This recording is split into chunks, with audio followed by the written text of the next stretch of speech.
About this man's destiny, the well-known author Voltaire wrote, "On the 17th of August, 1661, at 6 in the evening, Fouquet was King of France.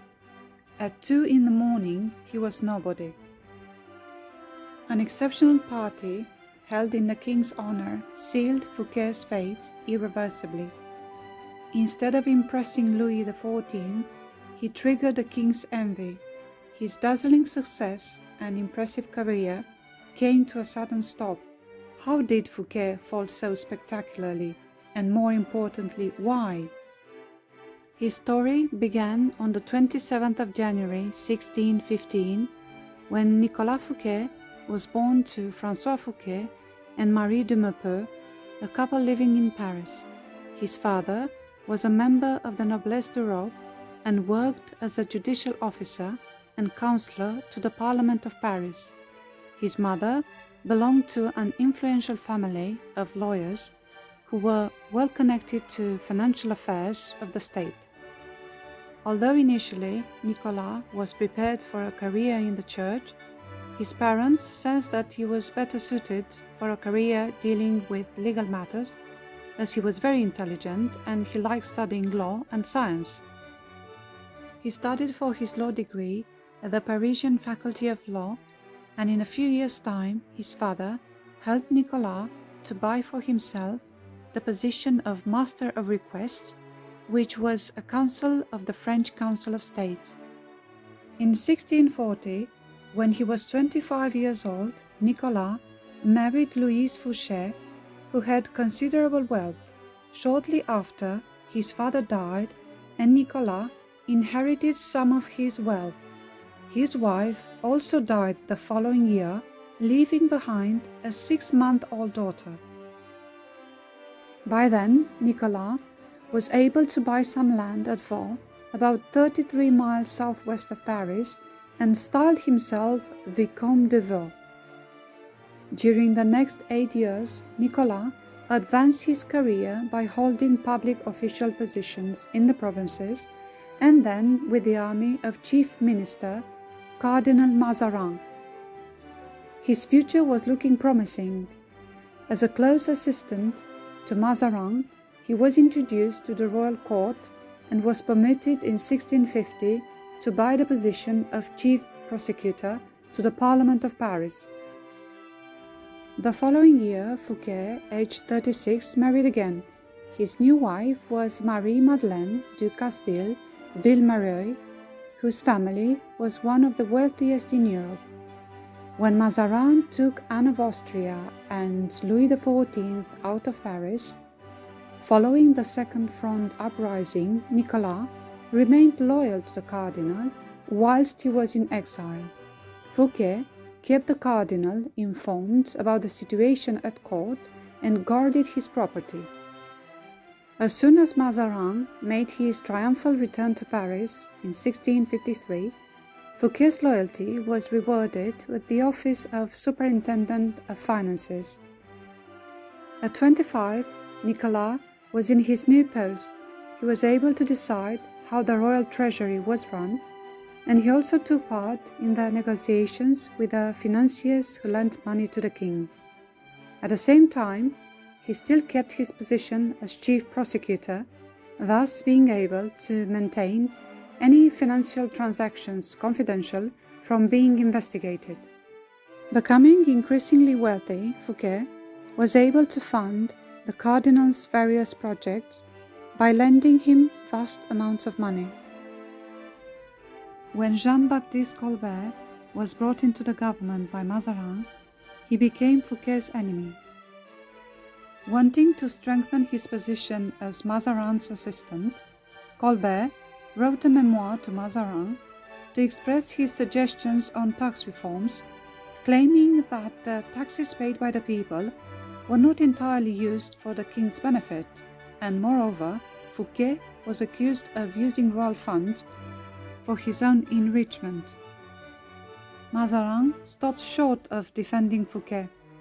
On the death of Mazarin in March 1661, Fouquet firmly believed he was in the position to be the minister in charge of the government when shockingly the young king decided to reorganize the country and rule independently without a chief minister.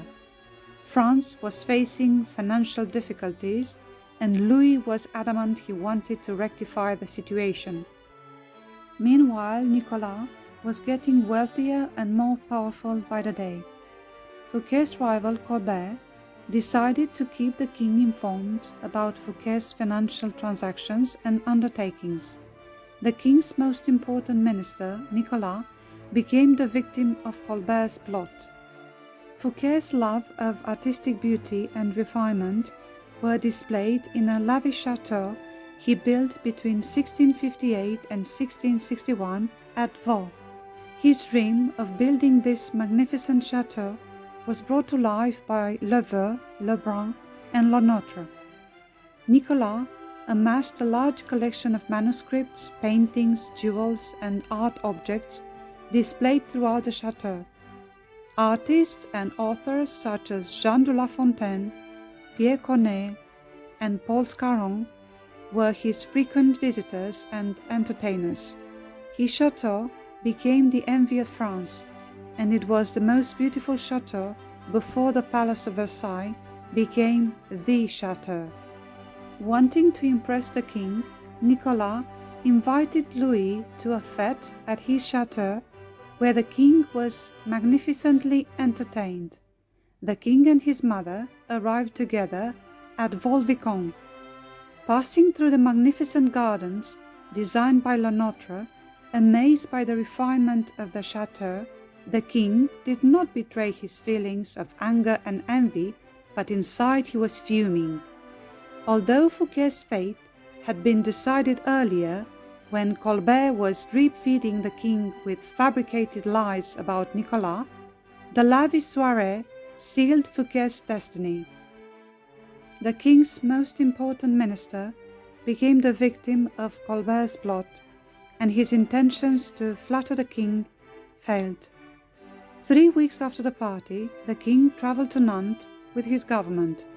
Unaware of the king's intentions, Fouquet also attended the ministers' meeting. On the 5th of September 1661, the king's musketeer D'Artagnan received the instruction to carry out a mission to arrest Fouquet. The king's musketeers were waiting outside the council chamber, and as soon as he was leaving, Fouquet was arrested. After his arrest in Nantes, Nicolas would travel from prison to prison, firstly to Château d'Angers and then to Château d'Amboise, and from there to Vincennes on the last day of the year 1661. He would be on 24-hour surveillance, guarded by D'Artagnan, awaiting his trial. The trial of the century dragged on for 3 years, and Fouquet was accused of high treason and personal enrichment from the royal revenues. During the trial, Nicolas defended himself as best as he could, given his professional legal background.